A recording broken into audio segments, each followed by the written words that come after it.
Bien-aimés dans le Seigneur, bonjour. Béni soit le Seigneur qui fait de nous, une fois de plus, des privilégiés pour vivre ce jour nouveau. À vous donc qui avez bénéficié de cette grâce, que la paix, la grâce, l'amour de Dieu soient et demeurent sur vous au nom du Père, du Fils et du Saint-Esprit.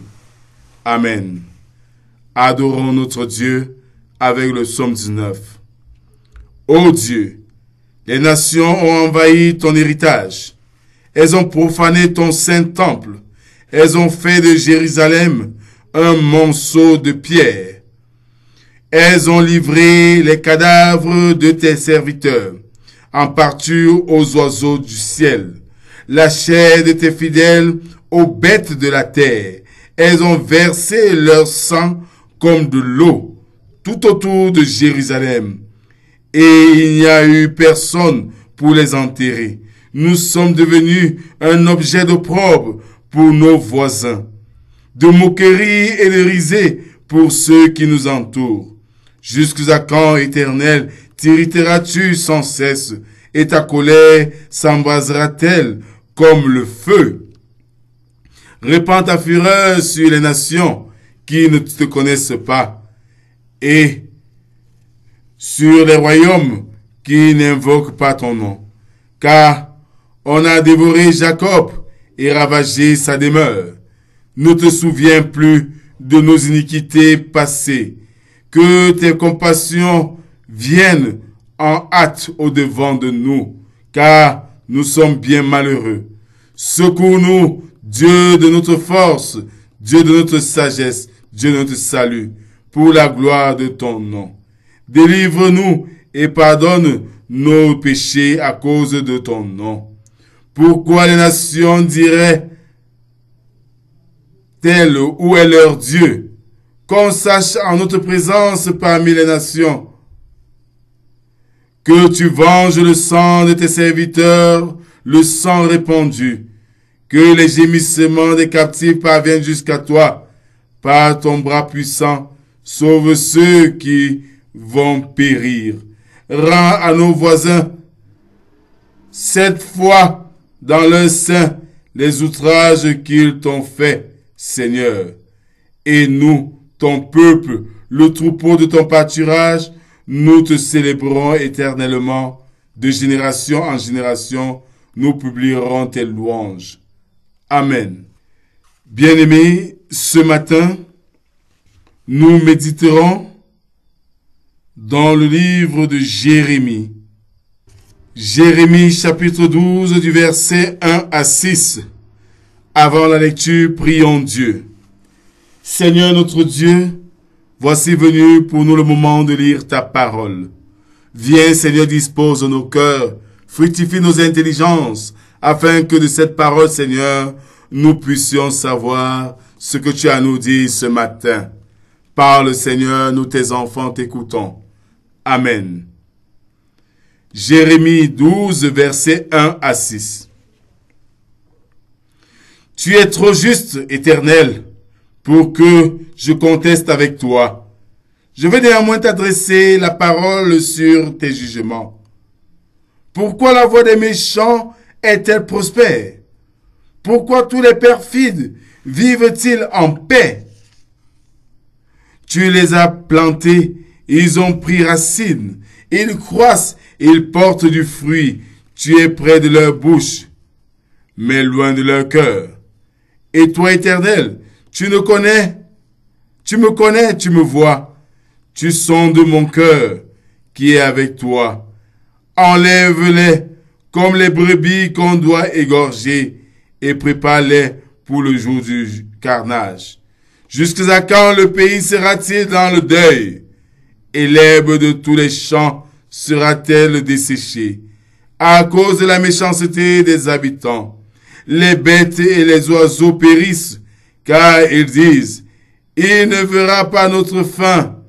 Si tu cours avec des piétons et qu'ils se fatiguent, comment pourras-tu lutter avec des chevaux? Et si tu ne te crois en sûreté que dans une contrée paisible, que feras-tu sur les rives orgueilleuses du Jourdain?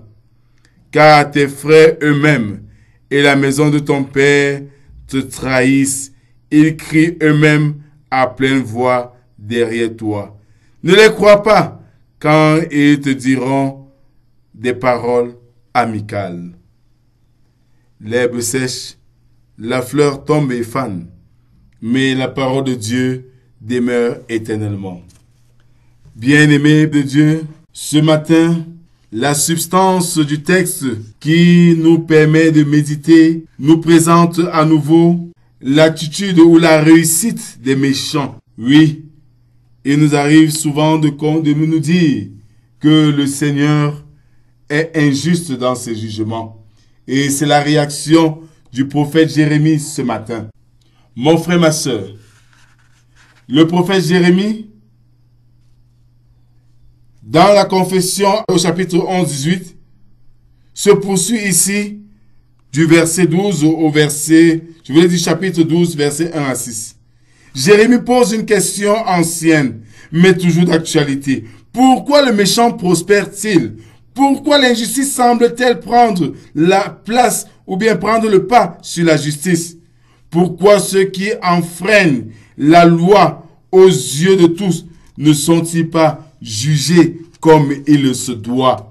Oui, bien-aimés, voilà pourquoi tout semble-t-il bien marcher pour ceux qui n'ont aucune crainte de Dieu. La prospérité scandaleuse des impies a souvent été une épine dans la pensée des fidèles. Avant de poser sa question, Jérémie trouve nécessaire de rappeler que l'Éternel est juste. Ce n'est donc pas pour le prendre en défaut qu'il l'interroge. C'est simplement et vraiment parce qu'il n'arrive pas à résoudre l'équation de l'injustice et de la prospérité à l'avantage du méchant.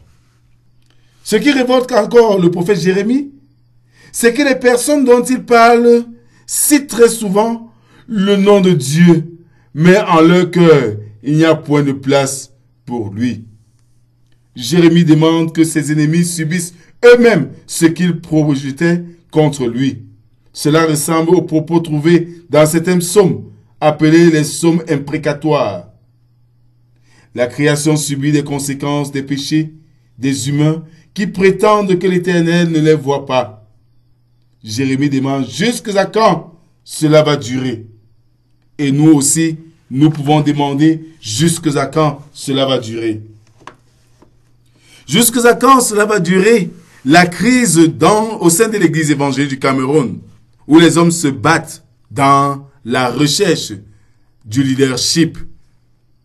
Oui, jusqu'à quand l'injustice prendra la place de la justice.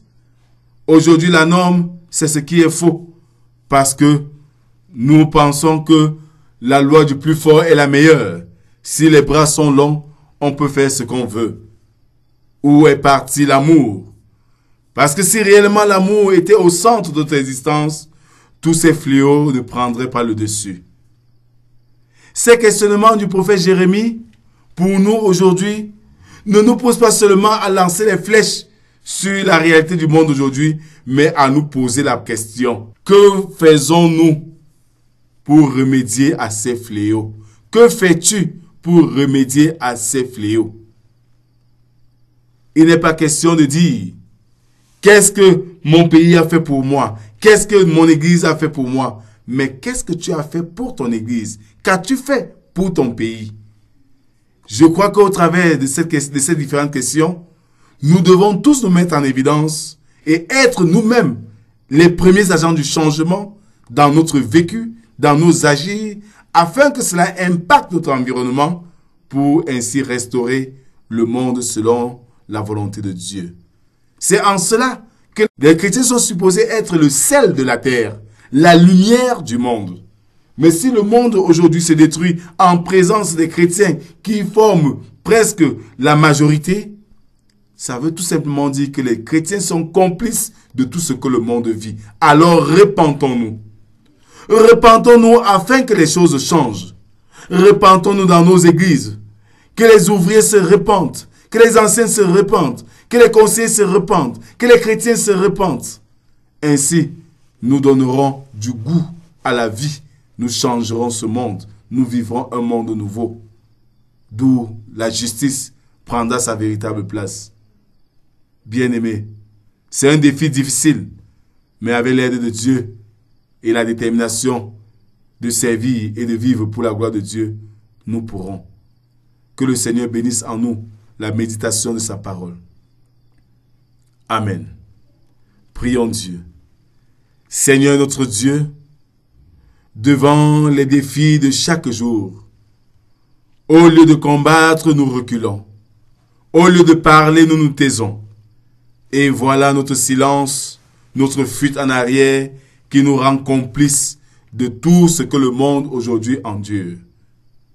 De tout ce que l'Église aujourd'hui endure. De tout ce que l'Église aujourd'hui endure, les chrétiens, les anciens et même les pasteurs, qui sont jetés en pâture, qui ont trahi ta maison, qui ont traîné ton Église dans la rue. Que c'est triste, Seigneur.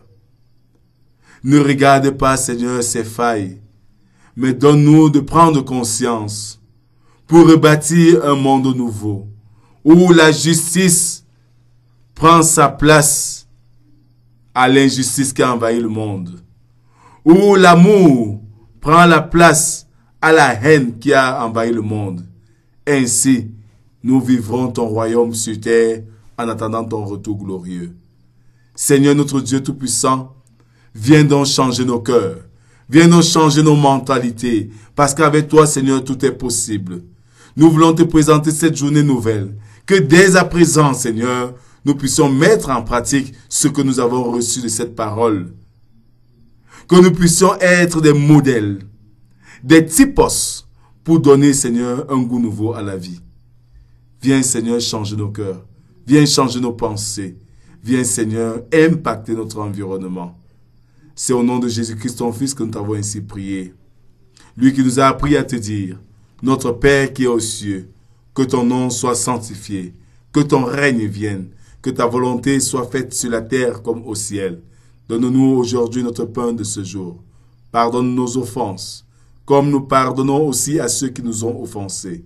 Ne nous soumets pas à la tentation, mais délivre-nous du mal, car c'est à toi qu'appartient le règne, la puissance et la gloire pour les siècles des siècles. Amen. En guise d'exhortation, bien-aimés, le prophète Jérémie se trouve devant une équation et ne retrouve pas la réponse. Il ne retrouve pas l'inconnu. Pourquoi le méchant réussit-il? Nous l'avons répondu la fois dernière, mais le questionnement de Jérémie ce matin nous amène encore à pousser plus loin la réflexion. Si le monde aujourd'hui est plongé dans la haine et l'injustice, nous les chrétiens, nous sommes complices. Alors réveillons-nous et donnons le sens au monde d'aujourd'hui en disant en faisant la justice d'où justice a besoin, en donnant l'amour d'où la haine a pris le dessus. Ainsi, nous donnerons un sens nouveau à la vie et au monde d'aujourd'hui qui se détruit. Fort donc de tout cela, que le Seigneur nous bénisse, qu'il nous accorde ses grâces en abondance, qu'il veille sur nous et sur notre foi, afin que nous soyons toujours des exemples partout où nous sommes. Allez dans sa paix, son amour et sa grâce au nom du Père, du Fils et du Saint-Esprit. Amen. Pour vos services ce matin, je suis le pasteur proposant Rodrigue de Cage, en service à l'église évangile du Cameroun, paroisse de Banza, dans le groupement Balevin, district ecclésiastique de Nkoni, région synodale de la Menoie, église évangile du Cameroun, aumônier militaire au 51e BIM. C'est encore l'occasion renouvelée pour nous de vous annoncer notre installation dans notre paroisse de Banza le 29 novembre 2020 au culte de 10 heures. Nous serons très fiers de vous y accueillir pour qu'ensemble nous célébrons le Seigneur. Shalom, shalom, shalom. Sur les ailes de la foi, numéro 258. Tel que je suis sans rien en moi, sinon ton sang versé pour moi, et ta voix qui m'appelle à toi, agneau de Dieu. Je viens, je viens.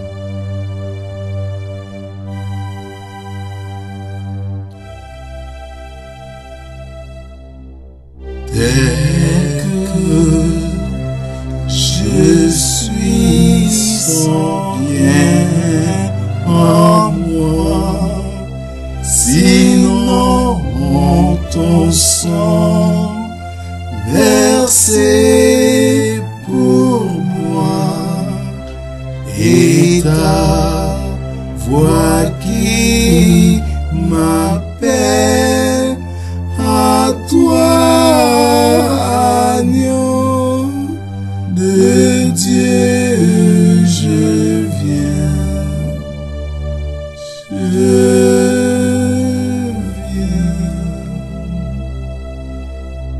dès que je suis ton grand amour, à tout pardonner sans retour. Je veux être à toi dès ce